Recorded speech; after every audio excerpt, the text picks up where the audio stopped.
What up, homies? Y'all know what it is. Conspiracy University.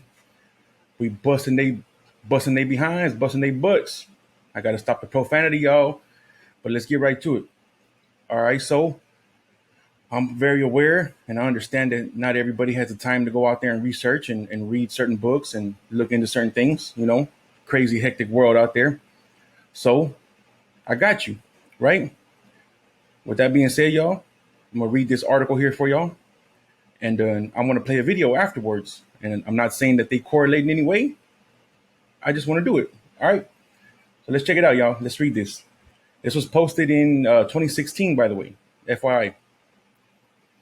The mainstream media became far more systematically involved as the government's tools to spread propaganda after two vital changes were made to the National Defense Authorization Act, which included an amendment that legalized the use of propaganda on the American public. Our pretend representatives in Congress have proven that they do not represent the people and instead exploit us for personal gain, both political as well as monetarily. There had always been an anti propaganda law that prevented the US government from broadcasting programming to American audiences to politically influence people for political gain. During the 1970s and 80s, the prevailing view was that American taxpayers shouldn't be funding propaganda for American audiences. On July 2nd, 2013, that law was silently repealed with the implementation of a new Reform Act. The bottom line, Congress knew what it was doing when it deliberately unleashed thousands of hours per week of government funded radio and TV programs for U.S. domestic propaganda efforts. Our pretend representatives see no problem with propaganda today. Congress also allowed the repeal of the Fairness Doctrine in broadcasting. They no longer require the mainstream media to tell the truth. Why do our politicians now believe they are entitled to lie, cheat, and use mainstream media to create state propaganda? All right, y'all, it gets juicy. Y'all listening? The Smith-Mundt Act prevented the government from engaging in propaganda domestically. Nevertheless, that restriction was only applied domestically. The U.S. government always had official propaganda programming produced by the Broadcasting Board of Governors that was only for foreign consumption, such as Voice of America, Radio Free Europe/Radio Liberty, and the Middle East broadcasting networks. The tone and nature always varied, and it was produced for more than 100 countries in 61 different languages. Nonetheless, the scope was always with a political intent. This is clearly against the principles of the First Amendment that the free press was to keep a check against government, Thomas Jefferson maintained. All right. A press that is free to investigate and criticize the government is absolutely essential in a nation that practices self-government and is therefore dependent on an educated and enlightened citizenry. On the other hand, newspapers too often take advantage of their freedom and publish lies and scurrilous gossip that could only deceive and mislead the people. Jefferson himself suffered greatly under the latter kind of press during his presidency, but he was a great believer in the ultimate triumph of truth in the free marketplace of ideas, and looked to that for his final vindication. That's cap, y'all. He ain't shit either. Oh, TJ. I mean, he ain't crap either. Okay. If anyone needed a reminder of the dangers of domestic propaganda efforts, the past 12 months have provided ample reasons. Additionally, just back in 2012, two USA Today journalists were targeted for reporting about millions of dollars in back taxes owed by the Pentagon's top propaganda contractor in Afghanistan. The co-owners of the firm had to confess to creating phony websites and Twitter accounts designed to smear the journalists anonymously. Unfortunately, the government today is very focused on manipulating news and commentary on the internet, including social media. They are pretending to be people posting comments and honest reviews. Here in this video, former Clinton Gore political consultant Naomi Wolf explains why we should be skeptical of overly theatrical news stories. She points out that propaganda has become legal thanks to the very people claiming to be our representatives. Okay, so y'all read this. Y'all hear that, right? What I just read. So what I'm gonna do is, I'm not gonna read all this article here, right? I just want to give some of the details of what exactly the Mundt Act consisted of. All right, so y'all can hear what these people are doing. So this is another article. This one was posted in 2012. Okay, so check it out, y'all. The newest version of the National Defense Authorization Act includes an amendment that would legalize the use of propaganda on the American public. The amendment proposed by Mac Thornberry and Adam Smith was passed in the House last Friday, would effectively notify the Smith-Mundt Act of 1984, which explicitly forbids information and psychological operations aimed at influencing U.S. public opinion. I repeat, forbids information and psychological operations aimed at influencing U.S. public opinion.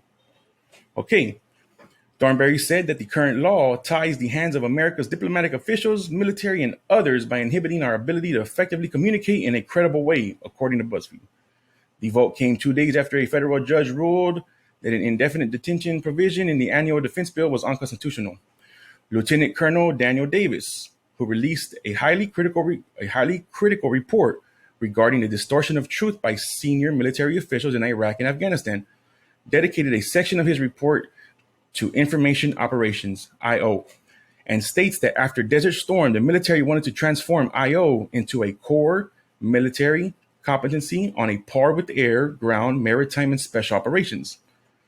Davis defines IO as the integrated deployment of electronic warfare, computer network operations, psychological operations, which is a PSYOP, military deception, and operations security, in concert with specified supporting and related capabilities to influence, disrupt, corrupt, or usurp adversarial human and automated decision-making while protecting our own. IO are primarily used to target foreign audiences, but Davis cites numerous senior leaders who want to, in the words of Colonel Richard, protect a key friendly center of gravity, to wit U.S. national will, by repealing the Smith-Mundt Act to allow the direct deployment of these tactics on the American public. I repeat, to allow the direct deployment of these tactics on the American public.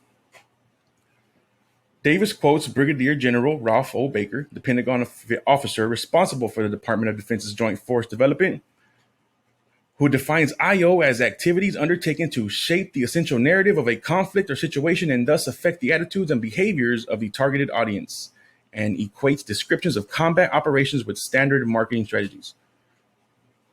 For years, commercial advertisers have based their advertisement strategies on the premise that there is a positive correlation between the number of times a consumer is exposed to product advertisement and that consumer's inclination to sample the new product. The very same principle applies to how we influence our target audiences when we conduct coin. Davis subsequently explains the cumulative failure of our nation's major media in every category, as they continually interviewed only those senior U.S. officials who had top-level access, even as the officials given that clearance were required to stick to talking points given to them by Secretary of Defense Ronald Rumsfeld. If the NDAA goes into effect in its current form, the State Department and Pentagon can go beyond manipulating mainstream media outlets and directly disseminate campaigns of misinformation to the U.S. public. Y'all catch this drift, right? So this happened, y'all.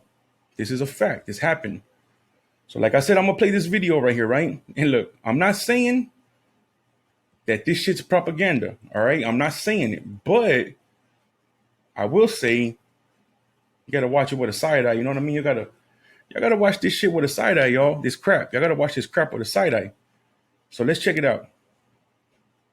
Let me move this over here.